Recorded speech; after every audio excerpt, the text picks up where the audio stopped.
Black R&B legends who tragically lost it all to plastic surgery.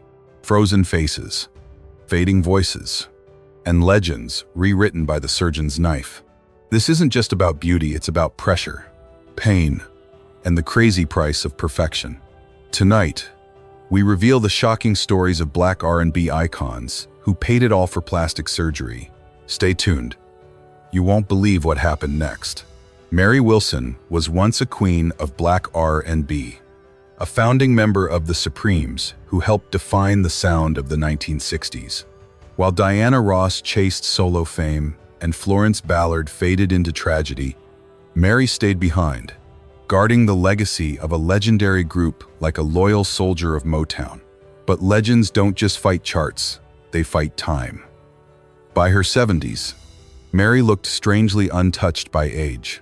Her skin was glossy, her forehead flawless, her eyes stretched tight, as if gravity had filed a complaint and lost. Rumors exploded: deep facelifts, fillers, secret surgeries. When she posted a YouTube video in early February 2021, just days before her death, fans gasped. Some said she looked fantastic.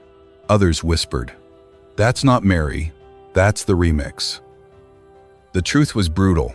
To keep the Supremes alive in history, Mary felt she had to freeze herself in time. Beauty became a battlefield, and surgery became her armor. But the cost was devastating. When she died suddenly on February 8, 2021, the world mourned, a voice and a face trapped between legend and obsession. Mary Wilson didn't just lose youth, she lost herself, proving how even a Black R&B icon can lose everything to plastic surgery. Marlena Shaw was once pure fire in the world of Black R&B. With songs like California Soul and Woman of the Ghetto, she didn't just sing, she shook rooms, challenged systems, and owned every stage she stepped on. Her face was as expressive as her voice, a living instrument of emotion.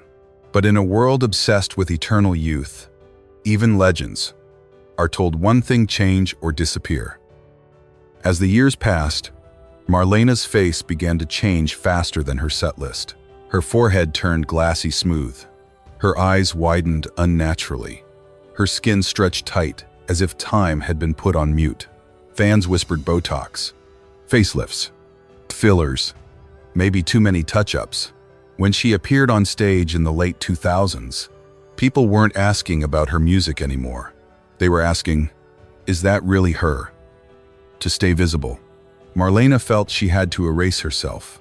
Surgery became her weapon against aging, but it slowly robbed her of the very identity that made her unforgettable. By the time her voice grew quieter and her appearances rarer, the legend had been replaced by a frozen mask. Marlena Shaw didn't just lose wrinkles. She lost recognition, authenticity, and control over her own image. Jean Knight didn't just arrive in R&B, she exploded. When Mr. Big Stuff hit in the early 70s, it wasn't just a song, it was an attitude. The track went platinum, earned a Grammy nomination, and turned Jean into a fearless Black R&B icon who dared to challenge arrogance with a smile and a voice that refused to bow. For a moment, it looked like stardom was guaranteed forever. But forever ended faster than the charts. As the spotlight faded and follow-up hits failed, Jean slowly slipped into the shadows of music history. Then, decades later, she reappeared at a Mississippi music fair, and fans could barely recognize her. Her cheeks were swollen, her lips overfilled, her skin stretched tight like time had been photoshopped in real life. The playful smirk that once defined her was gone, replaced by a frozen mask shaped by facelifts, in fillers, and whispered cosmetic disasters. Some fans joked she looked like the deluxe edition of herself, but the joke hurt. The tragedy went deeper. While Mr. Big Stuff kept making money through commercials, movies, and hip-hop samples, Jean saw little of it, fighting financial struggle and fading fame. She turned to surgery to stay visible, but each procedure erased more of her identity. In the end, Jean Knight didn't just lose youth. She lost recognition, security, and the face that made her legendary. Deniece Williams once felt like a miracle in human form. With a 4-octave range that could glide from soft whispers to gospel power, she became one of the most beloved voices in Black R&B.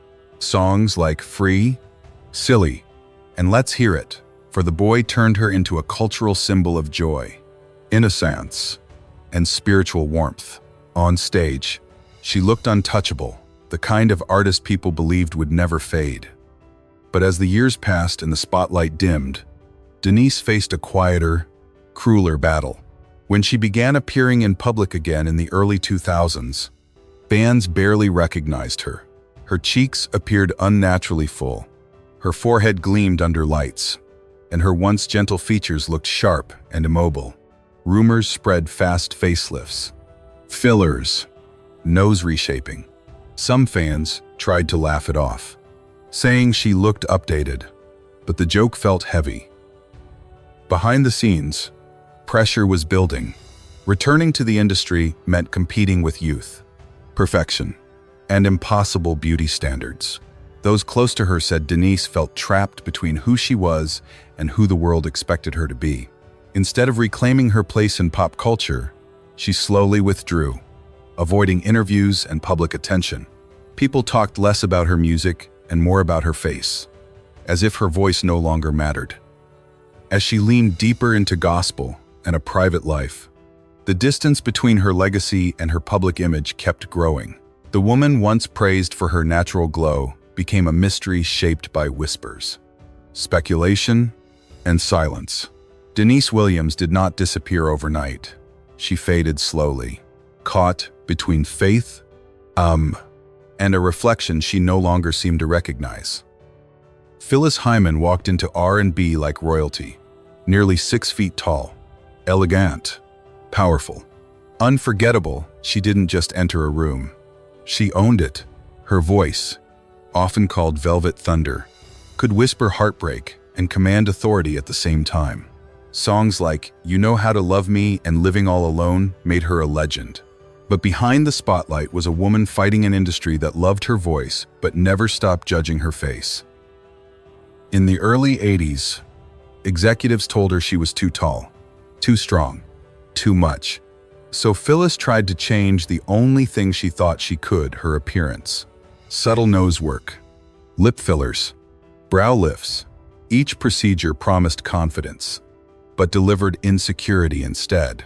Friends said every surgery took away a piece of her soul. Ironically, the more she tried to fit in, the more alone she felt. As fame faded, depression took over. Alcohol and prescription pills became her escape, while the mainstream industry slowly pushed her aside. Then, on a summer day in 1995, just hours before she was supposed to perform at the Apollo, Phyllis was found dead from an intentional overdose. She was only 45. Her final note said simply, "I'm tired." Phyllis Hyman should have been remembered only for her majestic voice. Instead, her life became a tragic lesson about fame, beauty, and the brutal cost of trying to be perfect. If Phyllis Hyman's story touched your heart, share your thoughts in the comments and tell us how her journey made you feel. Candi Staton's voice was once a symbol of freedom. In the mid-70s, she gave the world Young Hearts Run Free, a disco anthem born from real pain that urged women to escape abusive love. The song became a global hit and crowned her a soul powerhouse and disco queen. But behind the glitter was a life marked by violence. Her first marriage was brutal, leaving her physically and emotionally shattered. Music saved her, yet the mirror never let her forget what she had survived. As the years passed, her appearance began to change. Her cheeks grew fuller, her skin smoother, her face increasingly sculpted. For Candi, cosmetic surgery was not vanity, it was survival. Each procedure was an attempt to erase the scars of abuse and rewrite her past. But fate struck again. In 2018, she was diagnosed with stage 2 breast cancer. Chemotherapy forced her to stop treatments, leaving her face uneven and fragile.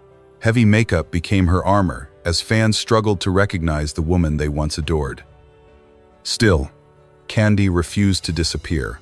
She turned to gospel music, faith, and honesty, speaking openly about surviving abuse, illness, and heartbreak.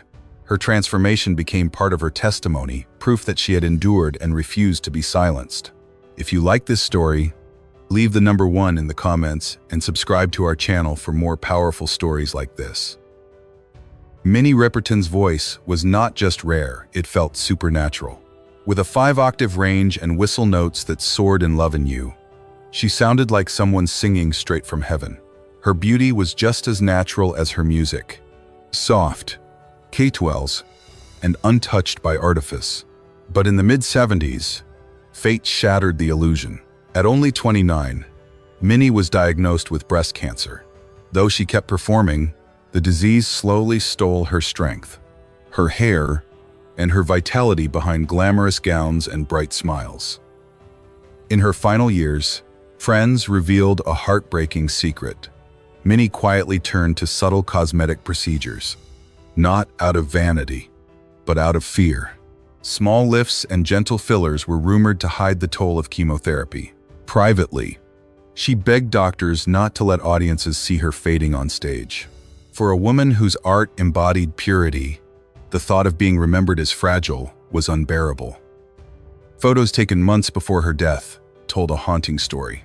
Her cheeks looked slightly changed, her eyes wide and burning, as if she were fighting time itself. It wasn't glamour, it was survival. On July 12, 1979, Minnie Riperton died at just 31. She never had the chance to grow old. But her final days revealed a tragic truth. Even an angelic black R&B legend could feel forced to hide behind cosmetic touches while quietly facing mortality. Toya Jackson was never meant to fade into the background. In the 1980s, she stepped out from the giant shadow of the Jackson family, glowing in white gowns and moving with quiet elegance. She was not Michael. She was not Janet, but she had something different, soft, mysterious, fragile, and unforgettable. For a moment, it felt like Toya might finally build an identity of her own. Then reality hit in the Jackson world. You either transform or disappear. After Michael's dramatic surgeries became part of his legendary image, Toya followed a similar path. What began as subtle changes, a slimmer nose, sharper cheekbones, quickly escalated into dramatic procedures. By the late 80s, when she appeared in Playboy, fans were stunned less by her boldness and more by her face. Porcelain skin, a pinched nose, a jawline too perfect to be real. The woman they remembered was slowly vanishing under the surgeon's knife. Over the years, rumors multiplied: nose jobs, eyelid lifts, chin reshaping, even hairline changes. Each alteration pulled her further from her natural beauty and closer to a mask. Photos from different eras looked like entirely different people. But beneath the whispers was desperation. Toya wasn't fighting aging, she was fighting invisibility in a family of giants. Her surgeries became less about beauty and more about survival. A silent war for recognition. In the end, the procedures that were meant to empower her slowly erased her individuality, leaving fans unsure of who she had become. Do you think Toya was fighting for fame or fighting to stay visible? Drop your thoughts below. Team sympathy or team shock? Natalie Cole was born into music royalty, the daughter of Nat King Cole, but she refused to live only in her father's shadow. With hits like This Will Be, Inseparably, and the Grammy-winning Unforgettable, with love, she built her own empire and captured hearts around the world. Yet behind the applause was a woman battling addiction, illness, and the brutal pressure of image. By the early 80s, Natalie proudly announced her recovery from heroin, and fans celebrated her comeback. But Hollywood had new expectations. Her talent was praised, yet her beauty was constantly compared to impossible standards. Over time, rumors spread of cosmetic procedures, nose reshaping, eyelid lifts, facelifts. With every change, her face became tighter, more sculpted, and less expressive.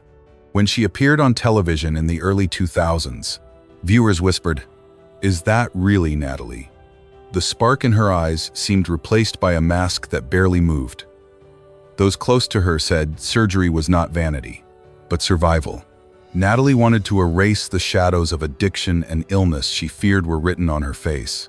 But the cruelest blow came from her health. In 2008, she revealed hepatitis C, leading to kidney failure and chemotherapy. Treatments ravaged her body, and the polished exterior could no longer hide the toll. On December 31st, 2015, Natalie Cole died at 65. The world mourned her voice, but remembered the haunting image of a legend frozen between beauty, surgery, and survival. Yvonne Fair was once a storm on the Motown stage. When It Should Have Been Me exploded in the mid-70s. Her fiery energy and bold, gospel-rooted voice made her seem unstoppable. For a moment, she looked destined for lasting greatness, a fierce answer to the evolving sound of R&B. But as disco and new stars took over, Yvonne slowly faded from the spotlight. When she reappeared years later, fans were shocked. Her face no longer resembled the woman they remembered. Rumors of cosmetic procedures spread quickly: nose reshaping, cheek lifts, eye surgeries. Instead of restoring youth, the results were uneven. A drooping eyelid, a crooked smile, skin stretched too tight across a once expressive face. The legend people loved seemed buried beneath a distorted reflection. In her final years, Yvonne lived quietly, far from fame, while her signature song continued to echo in films, television, and celebrations. The woman behind it became increasingly invisible. Her tragedy was not a lack of talent, but the pressure to preserve beauty, a force strong enough to erase identity itself.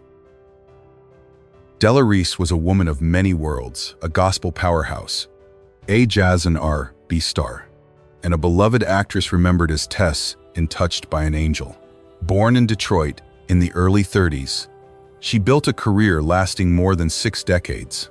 With warm eyes, a radiant smile, and an almost angelic presence, she made audiences feel they were witnessing something divine. But as she entered her 70s, that image began to change. After the mid-2000s, fans noticed a face that looked less natural and more reconstructed. Her cheeks appeared fuller, her skin unnaturally smooth, her eyes distant. Rumors of facelifts, fat grafts, and injections followed her everywhere. She never confirmed them, yet the transformation was impossible to ignore. The warmth that once defined her expression slowly faded into a frozen stillness. The pain was not only in her appearance, but in what seemed lost behind it. Della never needed surgery to remain relevant. Her talent and legacy were already secure. Yet Hollywood's obsession with youth quietly followed her into her later years. When she passed away in 2017 at 86, the world felt the silence of a true legend. Did you ever admire Della Reese? Comment 11 below if you did. And don't forget to subscribe to our channel. Diana Ross was the definition of elegance. As the lead singer of the Supremes, she became Motown's crown jewel, with classics like Where Did Our Love Go?, Baby Love, and Stop in the Name of Love. With her statuesque figure, wild hair, and piercing eyes, Diana was more than a singer. She was a global symbol of glamour and timeless beauty. Fans believed she had mastered the art of never aging. But beauty is a fragile crown. When rumors of cosmetic touch-ups began, Diana ignored them and continued dazzling the world. Everything changed on September 29th, 2013, at a tribute concert in Los Angeles.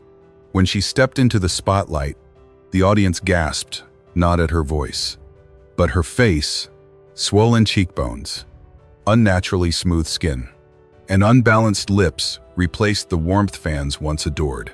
Overnight, admiration turned into speculation. The tragedy wasn't surgery itself, but the shift in perception. The expressive face that once symbolized power now looked stiff and unfamiliar. Diana never spoke about it, continuing to perform while her image changed forever. Her story reveals a cruel truth: legends are not allowed to age. She wasn't expected to be human, only flawless. And when beauty became a prison, even a queen had to fight time to remain adored. Millie Jackson was never the type of R&B diva who played nice. In the 1970s, when female singers were expected to be sweet and glamorous, she stormed the stage with a raspy growl, sharp humor, and fearless attitude. Songs like "It Hurts So Good" and "If Loving You Is Wrong" proved she wasn't just a vocalist, she was a rebel who turned taboo topics into bold anthems. Fans loved her because she was unapologetically real. But time brought a different fight. When Millie reappeared in the early 2000s, audiences were shocked not by her voice, but by her face. The once expressive smirks and sly grins looked frozen. Her forehead seemed pulled tight, her cheeks unusually full, her smile stiff. Rumors spread: fast facelifts, fillers, too many procedures too soon. For a woman who built her legacy on defying beauty standards, the transformation felt heartbreaking. Fans wondered why someone so fearless had surrendered to the surgeon's knife. Millie stayed silent, letting speculation grow. The woman who once mocked society's rules now seemed trapped by them. Instead of aging with her natural fire, she appeared locked behind a mask that muted her greatest weapon expression. Millie Jackson's legacy remains undeniable. She broke barriers, inspired outspoken artists, and reshaped R&B with raw honesty. She once used her voice and face as weapons later. She carried the scars of a battle against time she never should have been forced to fight. Fontella Bass once ruled the soul era with unstoppable energy. When Rescue Me exploded in the mid-1960s, her powerful voice and driving rhythm turned her into an instant star. The song climbed to the top of the R&B charts and crossed over to pop, making Fontella a symbol of strength, confidence, and raw soul. For a moment, it seemed she was destined to shine forever. But the music industry was less kind behind the scenes. Frustrated by unfair contracts and limited opportunities, Fontella slowly stepped away from the spotlight. Years later, when she reappeared at charity events and small stages, fans were stunned, not by her voice, but by her face. Her features looked unnaturally tight, her forehead smooth, her eyes strangely alarmed. Rumors spread of facelifts, eyelid surgeries, and cosmetic procedures meant to restore youth, but instead, leaving her expression frozen and uneven. The tragedy deepened when she tried to perform Rescue Me again. Halfway through the song that once lifted millions, her voice faltered and emotion overwhelmed her. The woman who once believed her music could rescue the world now seemed unable to rescue herself from time and pressure. In her final years, Fontella struggled with health and financial hardship, while her iconic song lived on in films, commercials, and samples. Her story is both triumph and tragedy, proof that even the boldest voices can be dimmed by the cruel demands of fame and the impossible fight against aging. Stephanie Mills seemed destined for greatness the moment she stepped onto the Broadway stage as Dorothy in The Wiz in the mid-70s. Still a teenager, she stunned audiences with a thunderous, soulful voice and quickly became one of R&B's brightest stars. With classics like Never Knew Love Like This Before and I Feel Good All Over, she earned Grammys and millions of devoted fans who admired her power and emotional depth. But behind the applause was a shadow she could never escape: constant comparison to Diana Ross. Instead of celebrating Stephanie's unique talent, the industry pushed her into a ruthless competition of beauty and image. By the 90s, rumors swirled about cosmetic procedures meant to narrow her nose, sculpt her cheeks, and smooth her forehead. With each appearance, her face seemed to drift further from its natural softness and closer to the mold she had been told she needed to fit. Years later, Stephanie admitted quietly that she felt most beautiful in the early 80s, a confession revealing decades of inner struggle. Though her voice remained powerful, conversations about her appearance often overshadowed her music. Her story reveals a painful truth in entertainment. Even legends can feel forced to change just to be accepted. If you like this video, comment the number 1 below. And don't forget to like, share, and subscribe to our channel for more stories like this. Tina Turner was pure fire on stage, a whirlwind of sequins, wild hair, and raw energy that made crowds feel like they were standing in the middle of a storm. With legendary hits like Proud Mary and What's Love Got to Do with It, she became one of the most iconic performers in music history.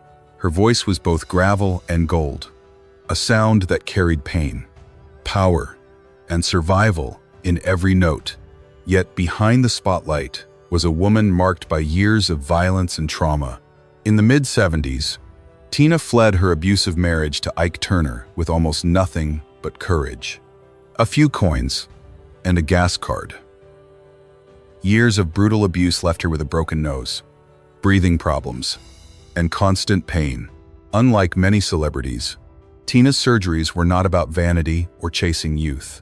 They were about survival. Reconstructive procedures helped her breathe, sing, and reclaim her life. Still, gossip never stopped. By the 90s, tabloids whispered about facelifts and tightened skin, ignoring the truth that her face carried scars of abuse, not obsession with beauty. She famously said, "The key to a youthful face isn't surgery, it's a happier life." In her later years in Switzerland, she embodied that philosophy, even as people continued to judge her looks. When Tina Turner passed away in May 2023 at 83, the world mourned, not a victim of surgery, but a symbol of resilience.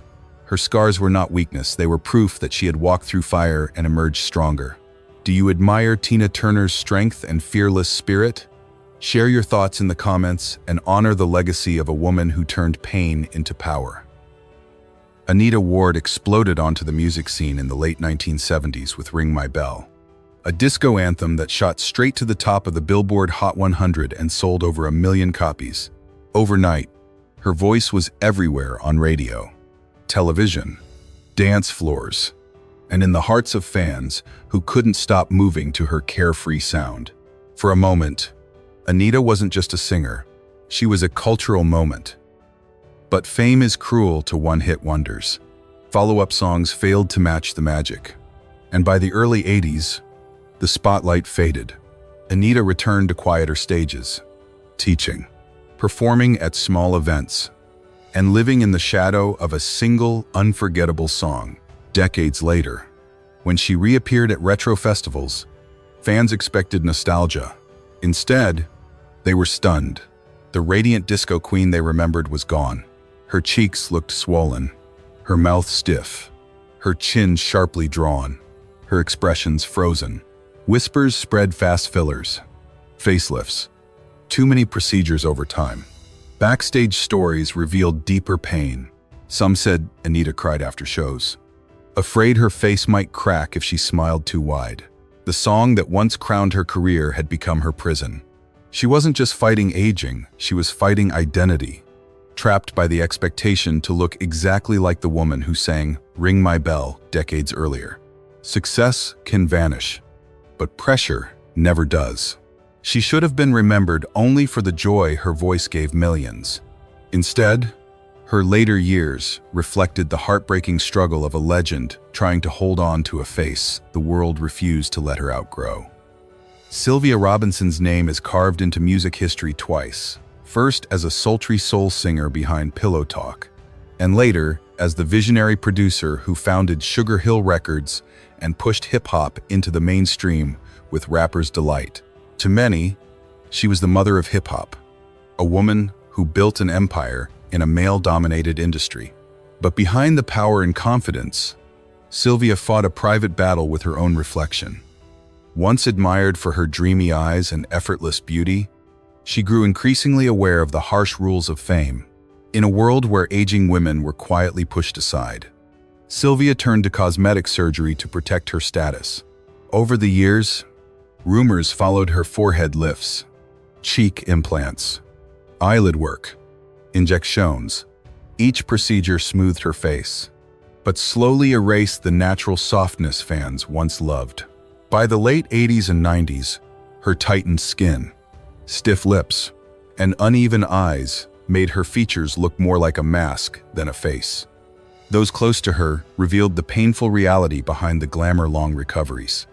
Swelling, arteries, and silent suffering. Yet, in public, Sylvia never showed weakness. When asked why, she rarely smiled. She famously replied, "I don't need to. I'm in charge." By the 2000s, Sylvia withdrew from the spotlight. When she passed away in 2011 at 75, she left behind a legendary empire and a haunting truth. Even queens of culture can lose their warmth while chasing perfection. Thank you for staying until the end and listening to the story of Sylvia Robinson. If you're still here with us, leave the number 2 in the comments below. If these stories shocked you, wait until the next ones. Don't forget to like, share, and subscribe, because the truth behind legends is always more dramatic than the music.